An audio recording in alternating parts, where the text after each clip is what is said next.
Yeah, shut the fuck up, Sage. Shut the fuck up, man. I work too hard for your bullshit, man. I work too fucking hard for this shit. Alright, welcome to the Thundercloud. Based on the comments, it looks like it's Three's Company 2. Two of which are battling it out in the playoffs. And I do have reports saying that Sage is extremely nervous. He thinks he's going to lose this week because it's now tied 8-8. We'll get into that very shortly, though. First and foremost, we need to go over the Toronto Blue Jays, who took care of business today. I thought they were a fish dead in the goddamn water, honestly. They were fucking down 4-2 entering the ninth inning. I don't know what the hell happened because I didn't watch the game. But what I do know is Addison Barger hit a 3-run shot to cap it off. He walked it off. I think Ernie Clement got on. What was it? Ernie Clement. Who else got on? Was it Kirk? I don't know. You guys tell me what the hell happened because I don't know. I didn't get to watch the ball game. Anyways, the Jays pick up their 86th win of the year. Now, I don't want to get excited because I'm not that type. I've got a problem I've got to deal with right now. Our official sponsor, Dry Ice, it's frozen right now, which means if that beer is frozen, good luck, because the fucking thing is coming up right now. So I got to tend to this beer and break this down at the exact goddamn time. This is a fucking challenge right here. All right, let's go over the box score first. Let me just try to blow on it.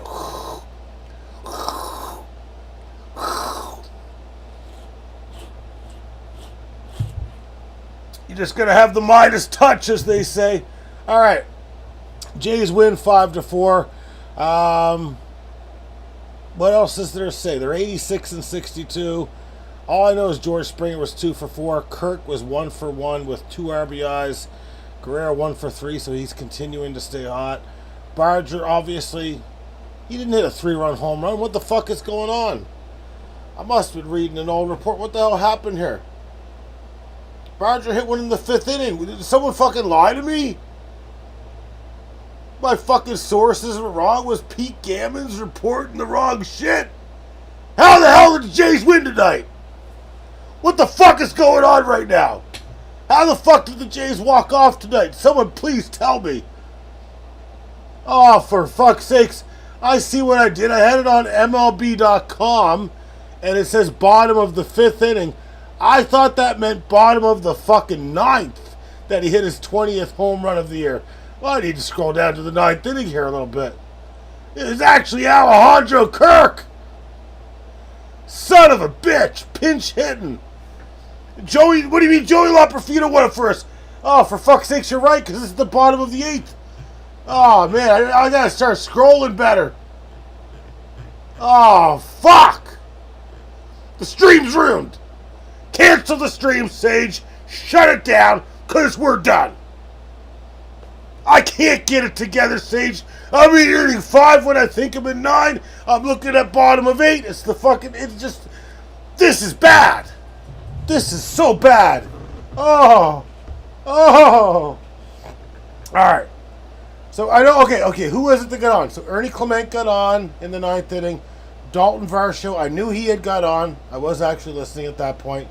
Then, for some reason, I had to mute it. I don't know. Some fucking person might have had tech issues. I don't know. So Joey Loperfido's the one who walked it off. No, he didn't. He didn't walk it off, though. He tied it. Didn't he tie it? Andres Jimenez walked it off, right? What the fuck is going on right now? You guys that are watching the games should probably throw me a fucking bone right now. Who the hell won the game? Who won the game today? What's going on? Bottom of the 9th. Okay, I'm reading the fucking thing to the right here. Ernie Clement singles on a line drive to left fielder from Dylan Carson. Dalton Varsho goes to third. Then I've got Joey Loperfido singles on a ground ball to right fielder Dylan Beavers. Dalton Varsho scores. Ernie Clement goes to third. Well, who the fuck hits after that? Kirk walked it off. You're right. With a sacrifice fly? Okay, so Kirk got the walk-off. Okay, that's one of his 2 RBIs. Jesus, you see what I did tonight? I knew exactly how the game played out, but I wanted to put you guys to the test and make you guys, up my chat rate a little bit. All right, so Kirk had a big game. Kirk might come through big in the other league as well. All right, that's good to know. All right, let me just break this fucking shitty-ass box score down a bit more. You got David Schneider going 1 for 4. You got Heineman going 1 for 2. And you got Loperfino 1 for 1 on a pinch hit coming in for, I believe, Miles Straw. I would presume Miles Straw. How the hell do I know? Then you got Andres Jimenez 1 for 4. How did the pitching look today? I don't know. Looked pretty fucking good to me from what I could see. So Max Scherzer, two earned runs over 5 innings, 4 hits, 2 walks, 5 strikeouts. That's good for 4.31 ERA on the season. Thomas Nance has continued to be pretty damn good. He's got a 1.44 ERA on the year. Now, that's not sustainable. He doesn't have overpowering stuff. I get he's got like a nice little curveball, whatever. Don't expect that to sustain. Eric Lauer, 1 earned run in 1 2/3 innings. Kind of a shame he's not in the starting rotation, but, we beefed up our rotation, and that's fine. Sir Anthony Dominguez got roughed up tonight. 2 hits in a third of an inning.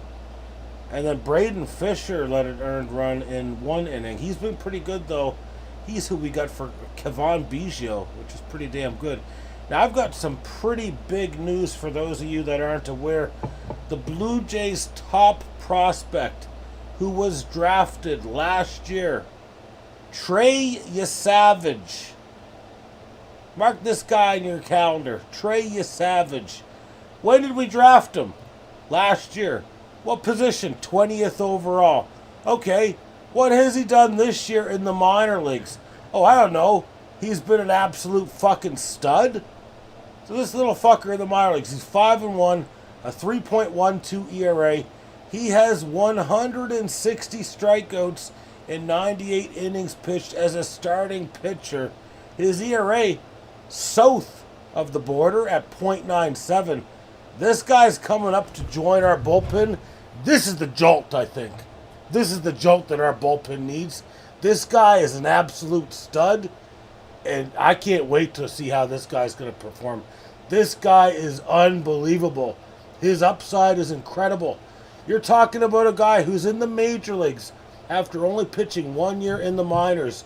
This is comparable to, when David Price came up for the Tampa Bay Rays in, 2007, 2008, when they went on their playoff run. This is a big thing for us, honestly. And Anthony Santander continues to look great in the minor leagues. What the hell is Anthony Santander doing down there? I think he hit a double today. He had a home run in his first game. It looks like he's on track to come back for the playoffs. I don't know how you manage that.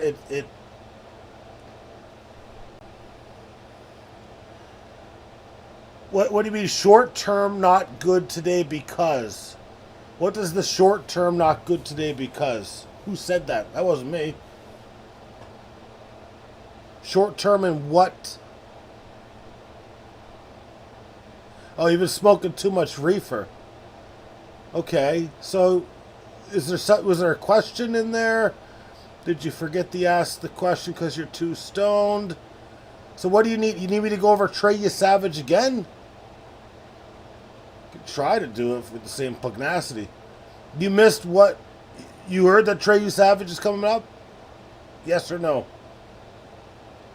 Give me a hell yeah or a hell no.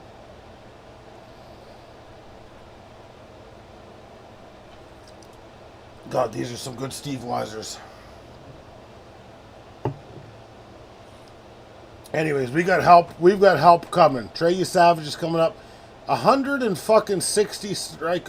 Let me make sure I'm reading this right. I'm pretty sure I am, though. Let me type this in one more time. That's incredible. Let me just make sure. Yeah, no. That's not a blip on the radar. 160 strikeouts in 98 innings. I don't even know what that works out to per fucking 9. That works out to be a fucking ton of strikeouts. What would that be? That's like 15 strikeouts per 9 innings. That is incredible. That is some swing and miss stuff. That's kind of what we need right now. Plus, his whip's .97. He's not walking guys, so look out for this guy. This guy should be our new closer if all goes as I plan. And Anthony Santana coming back, that's going to be great as well. All right, before we move past baseball, I just want to take you to the standings.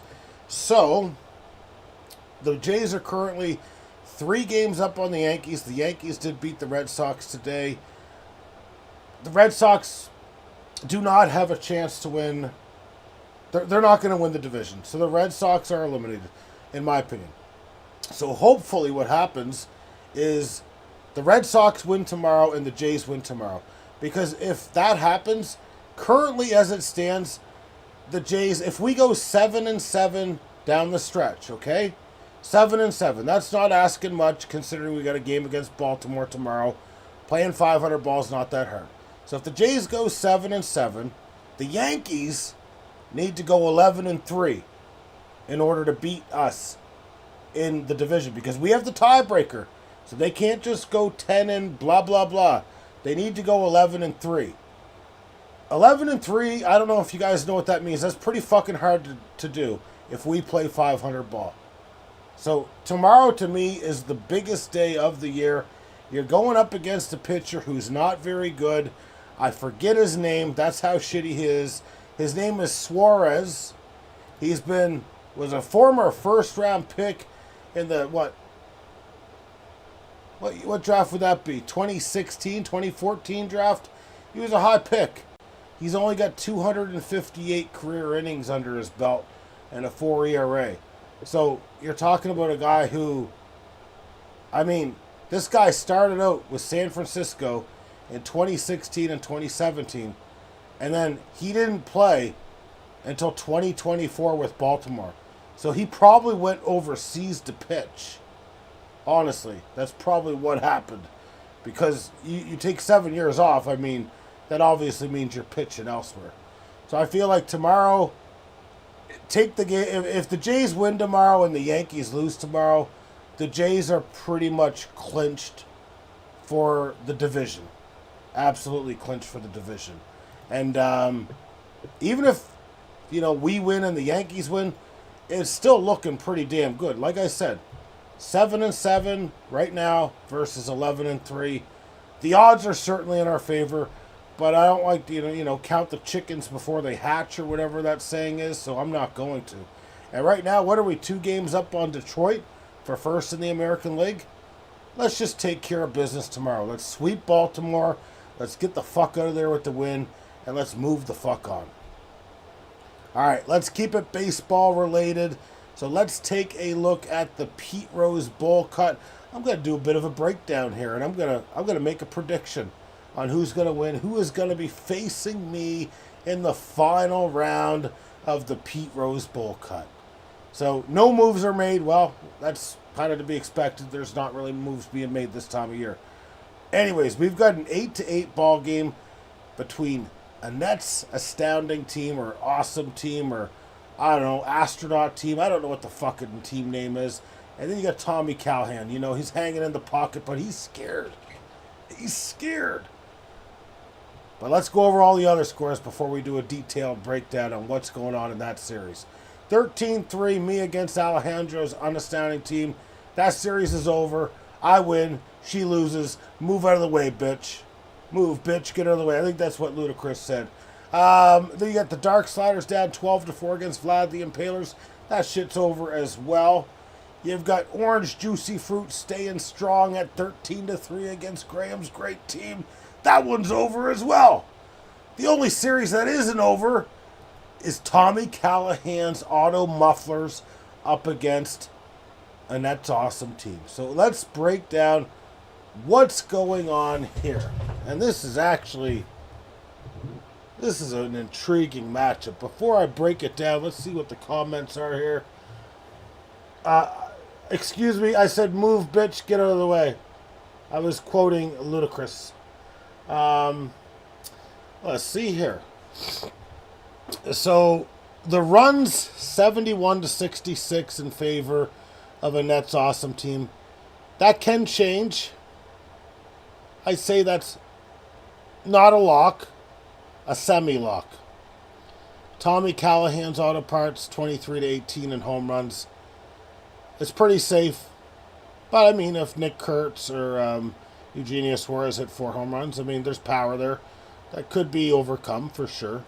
RBI's 84 for Tommy Callahan over a Nets awesome team to 63. That's not really insurmountable. So Sage will win that one. The stolen bases, 15-13 in favor of Sage. That's, I'd say that's surmountable. That can happen. The batting average, you got 242 against 250. I think it's too late in the week for an Nets awesome team to make up ground there. The on-base percentage of 314 against 301. I think it's too late in the week to make up that much ground. The slugging, 427 against 436. It would take some power. It could happen. The OPS of 745 against 740. It's going to take some Nick Kurtz swing. So offensively, Sage is in a pretty good position, but I know that there's some power on a Nets awesome team. If they put up some numbers with the home run, that could change the OPS and the slug. That could tilt there. Now, innings pitched, 177, and that's a standing team against... So 177 against 140. That's a lock. That's not going to get caught up to. 180 for strikeouts over Sage 143. That's not going to get it caught up to. Quality starts 10-9 in favor of a Nets awesome team. That could be a tie. That could also flip the other way. Quality starts are harder to come by, than before. You've got wins in favor of a Nets awesome team 15-10. That's not going to be overcome. Saves 5-1. That's not going to be overcome. Holds going the other way 9-2. That's not going to be overcome for Tommy Callahan's auto parts. ERA is, I think, it's not getting overcome. 3.7 versus 4.3. There's not enough time left to do that. And then the whip is interesting. You got a 1.18 against a 1.15. That could slip away. Most likely won't, but it potentially could slip away. So, kind of the stats I'm going to look at. I'm going to look at whip. I'm going to look at slug. And I'm going to look at OPS. Now, that's for a Nets awesome team. I think Sage could potentially catch and runs as well. Honestly, it's going to come down to power. It's going to come down to home runs tomorrow. It is going to come down to home runs 110%. No. I would not say that Sage has this at all. I would not say. If you hit home runs tomorrow, you win. That's Sage. Do you agree? If there's some home runs that get hit, she'll take the slug. She can take the OPS. If she takes the slug and the OPS, there's no chance. I don't know who's pitching for you guys tomorrow. I'm not going to break that down. Otherwise, we'd be here all fucking night. And I don't got that sort of time. Because I got to get up fucking early to do the goddamn Indie Game Cloud stream. Our official sponsor. They pay us good money for me to say that. Did you guys know that? They pay us good money. Alright, I'm going to set my roster for tomorrow, even though I know I've won. And I will be conquering whoever. I can't wait for whoever comes and dares to face me in the fucking finals. Because I'm going to spit in your fucking face like I'm fucking Jalen Carter. And then I'm going to fucking hit you with a goddamn fucking chop across the chest like I'm Ric Flair. Woo! Woo! I don't have any pictures going tomorrow, so there's nothing to set. All right, let me just take a look at the comments. Then we're going to get to the NFL. which I have not prepared for as usual. In case you guys are too dumb to know, if you don't hit the like button, then get the fuck out of here. Hit that fucking like button. You know? Hit that shit. Well, Sage needs a tie. I agree. But Sage, home runs will cost you, Sage. Sage, it will cost you.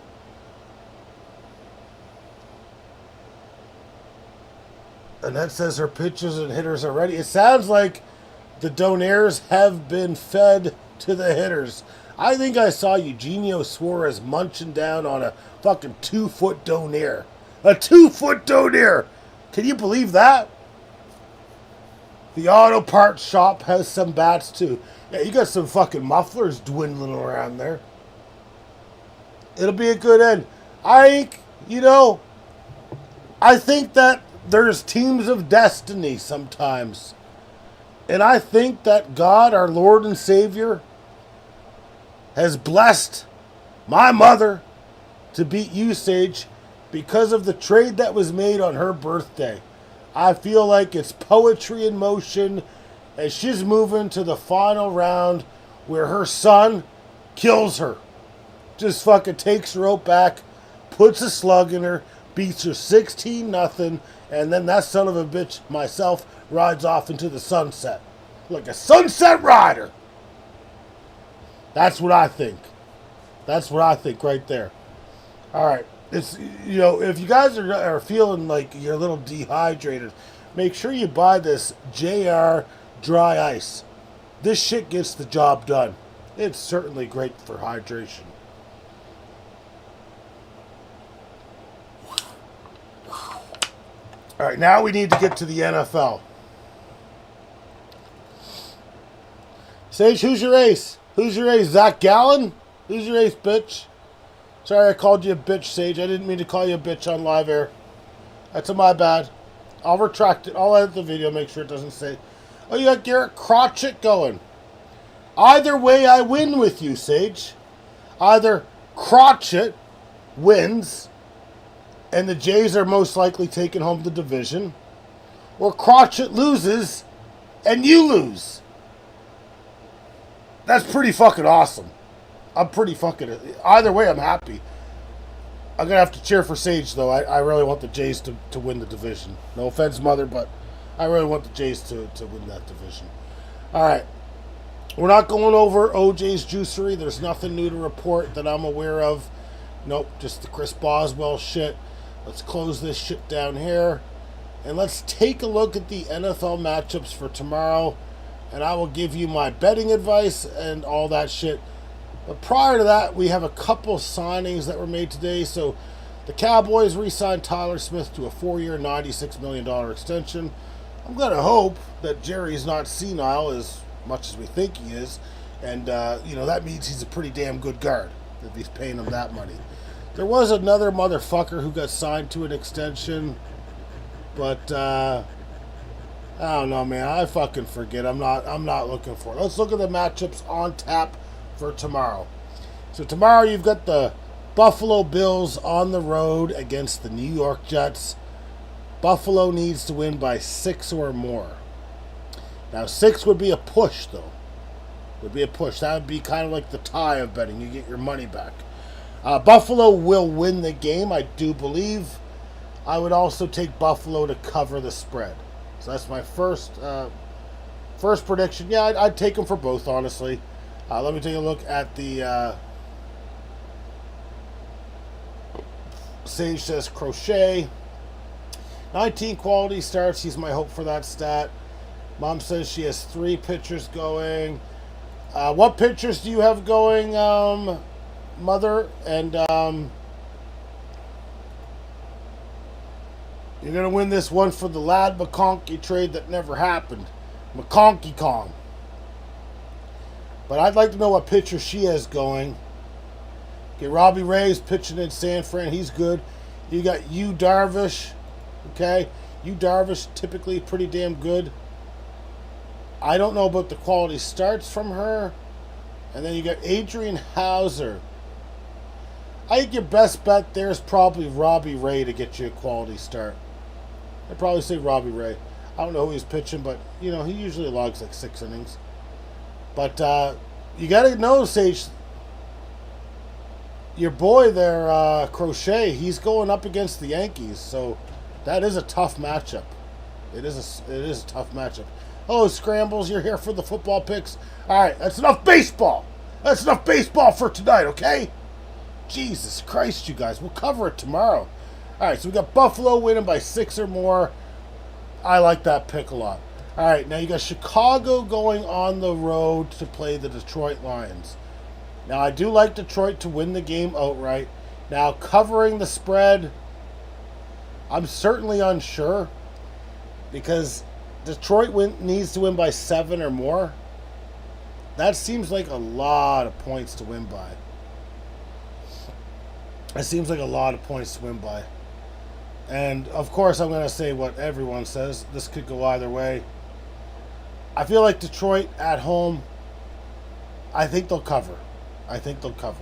And now I'm not feeling as good about the Bills on the road against the Jets. I don't think they'll cover, but I don't know. But let's take a look. So you have Cleveland going on the road against the Baltimore Ravens. Baltimore's favored to win by 11.5 or more, so 12 or more. Obviously, Baltimore's going to win that game. They're going to win that game left, right, and center. Now, covering the spread, I'm just trying to think. It's easy to say that Baltimore's going to cover. You know, I'm going to say Cleveland covers. Cleveland's going to cover the spread. You've got Jacksonville going to the Bengals. Bengals favored to win by 4 or more. I do think the Bengals will win the game. If I was betting, I would probably go for the Jaguars to cover. However, I am a Bengals fan, so I'm going to go with the Bengals on that one. You've got the Rams going to Tennessee, and they've got to win by -5.5 points. I mean, I definitely do think the Rams will win. Tennessee did play Denver pretty well last week. And it's on the road. I just don't see enough out of Tennessee yet. This could be a really dumb pick by me, but I'll say the Rams will cover, but I'm not feeling too good about that. Now, what the hell is going on here? You've got New England on the road against Miami. Miami is favored to win by -2.5. Not only am I going to say that New England's going to cover, if you want to bet on an underdog, you should be betting on New England. This is a game where you should put serious money on New England. Miami looked terrible last week. Miami is not a good team. How they're favored to win this game is absolutely beyond me. I do not have an understanding right now. I don't. That's the dumbest thing I've seen all week. Patriots win that game. They've only got to cover +2.5. I'm not sure what's going on here, honestly. That's your underdog of the week right there is New England, unless I pick the 49ers. Okay. You got the New York Giants on the road against the Dallas Cowboys. So Dallas is favored to win by -5.5. You know what? I'm fairly confident that the Giants... Oh, they don't have Jackson Dart playing. I say they got noodle arm Russell Wilson going. If they had Jackson Dart going, I'd say fucking the Giants would probably win the game. I like the Giants to cover. I like Dallas to win. Seattle is going on the road to play the Pittsburgh Steelers. Steelers are favored to win by -3, meaning 3 or more. It's at home.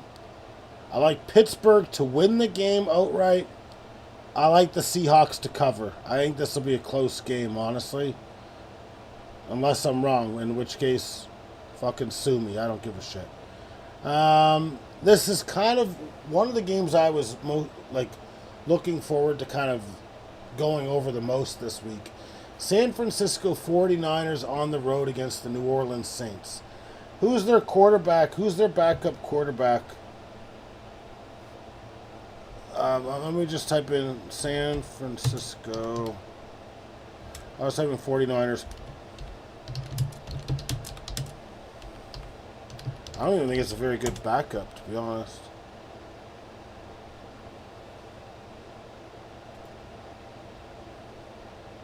Mac Jones. Okay, so Mac Jones is going to start tomorrow for the 49ers. He's going against a team that's not very good in New Orleans. New Orleans is at home, and they're favored to win. The Niners are favored to win by 3 or more. I like the Saints to cover, and if I'm a betting man, I'm putting money on the Saints to win. Trent Williams ain't playing. Christian McCaffrey's got the calf injury.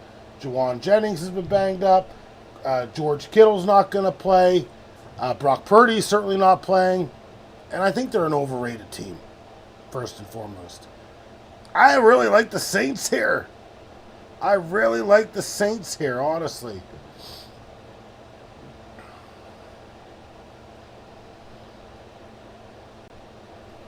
Okay, let's move on to the next. The next game we got is Carolina on the road against Arizona. Arizona's going to win the game. And fuck it, Arizona will cover the -7 at home. Denver on the road against the Colts. The Colts are getting overhyped after beating the Miami Dolphins. It's a pick-em match, pretty much, where they're saying Denver will win by 1 or more. Denver wins the game, and I feel like Denver will win the game by way more than 1. I don't think the Colts are that good. Eagles against the Chiefs. Now, here's an interesting matchup. This is a legit pick-em match. I don't think the Eagles are what they were last year at all. Like their defensive line is not going to be great. Jalen Carter, they do have him coming back. They signed Za'Darius Smith because they know that they're in trouble for their pass rush. They're on the road. It's hard because I feel like the Kansas City Chiefs, they really need this game more than the Eagles do, and they're at home. I just kind of feel like the Kansas City Chiefs are over. I think they're going to go 0-2. And that would be I think the second time since they've been with Andy Reid that they would start 0-2. And that time they did miss the playoffs. I'm not sure on this one at all. I don't think anyone really is. I think the Eagles are gonna beat the Chiefs. It really depends on Saquon Barkley, in my opinion. Depends on if they can get a running game going. If they can get a running game going, it's all over. I don't trust the Chiefs to run. They've averaged, 3.7 yards per carry last year. They've been kind of just it's like they're in a phone booth. It's like they're in a phone booth with their offense the last couple of years. These short passes and stuff, they just don't look very good, in my opinion, on offense. If Saquon Barkley can run for, in my opinion, 60 or 70 yards or more, this game's over. So I'm going with the Eagles. Then you get the Falcons on the road against the Vikings. The Vikings are favored to win by 4 or more. I'm going to go with the Atlanta Falcons to cover. I do like the Falcons to cover that spread. And in fact, if I was betting man, I'd bet on them outright. I would have no problems putting it down on them for $2.50 per dollar waged. On Monday, we've got 2 games, so I'm looking forward to this. We got 2 goddamn games. This is awesome. All right. You've got the Tampa Bay Buccaneers on the road against the Houston Texans. Houston is favored to win by 3 or more. I'm putting my money on Tampa to win and cover. Then you've got the LA Chargers on the road against the Las Vegas, also known as the Oakland Raiders. And the Chargers are favored on the road by, they got to win by 4 or more. So I definitely like the Chargers to win. I kind of like the Chargers to cover. I like them to win by 4 or more as well. So I like the Chargers all around. I think they've got too many weapons. They got Ladd McConkey, Trey Harris, Quentin Johnson. They've got Omarion Hampton, Najee Harris. They've got that little fucker from the New York Jets there, the tight end. Yeah, I feel pretty good about the Chargers this year. I really like what they're doing. And Ladd McConkey, you were good on not trading Ladd McConkey. Now, if you want to trade Ladd McConkey, I do have the best wide receiver in the league. He was the first overall pick in this year's fantasy draft. His name is Jamar Chase. I would consider trading Jamar Chase for Ladd McConkey and then a running back.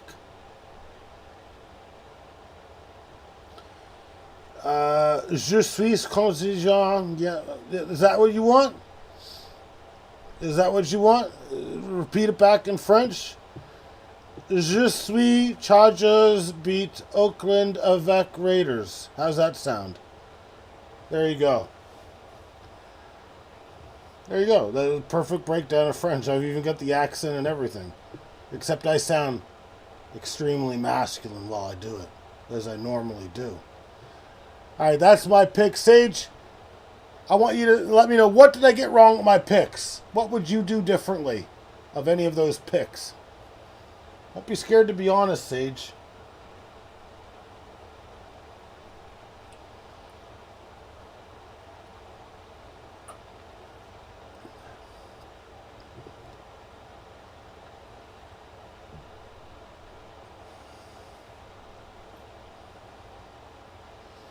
They're pretty good. I mean, it goes either way. These cover the spreads are hard. I really like some of my underdog picks. I almost want to put some money down and make some bets. The Saints pick is risky. I agree. But at the same time, they're at home. If you at least take them to cover, I think it's safe. But if you're looking for a little extra fucking change, man, a little extra cheddar, a little brown sugar, I don't know, man. I just feel like the 49ers aren't that good. They got extremely lucky last week when they threw 2 interceptions against Seattle, and that was with their quarterback. I'm not sold on them, man. I'm not sold on this team at all. I cannot believe the odds makers had them at a 10.5 was where they thought they were for wins. So they thought 11 or 10. I agree the Saints suck. They still got some guys, though. They got some guys. Olave. The Olave oil. They got him.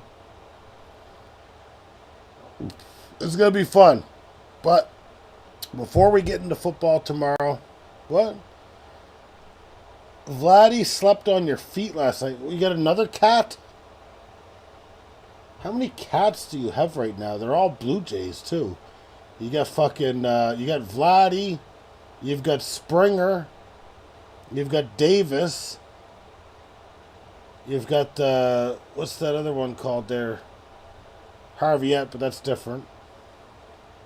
I didn't know you guys had a black cat now. I didn't know you had Vladdy. I was the one that said that, Sage. I was like, let's go with Springer. Springer is an awesome cat name. I agree, Sage. They got springs in them. They're keeping Springer. It's one of their feral cats that they got. Springer is a good name, man. Springer is a good name. I like it. Brown nose Vladdy. Okay, that makes sense then. Too many cats, though. That one has the one doing in the cage there. Scrambles looked up at me when I was talking about the one in the cage. She's kind of like, what? You can put cats in cages? She's like, don't put me in a cage. Yeah, Davis has a mustache, so that's why it makes sense. Oh, pregnant. Jesus. That's great. You guys are going to have more fucking cats to deal with. 3 weeks. The plot just keeps on thickening with these cats. Dear God. Dear God in heaven. Alright, we're going to call that a stream there. I have to be up super early tomorrow. I've got to be up at 10:15 Eastern Standard Time so I can make the 10:30 stream. And then I got to watch football all day. Then I got to come back here and give you all my fucking expertise. This is fucking tiring. Have a good night, guys. We'll chat tomorrow. Oh, wait, Mom, are you coming out tomorrow? You coming out tomorrow or no?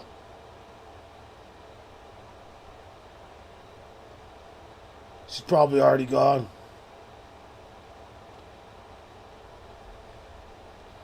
Says maybe, likely. All right. Well, if I'm asleep, wake me up because that means I'm missing football. Because I'll probably fall asleep during the football game. All right. Have a good night, guys, and chat with you tomorrow.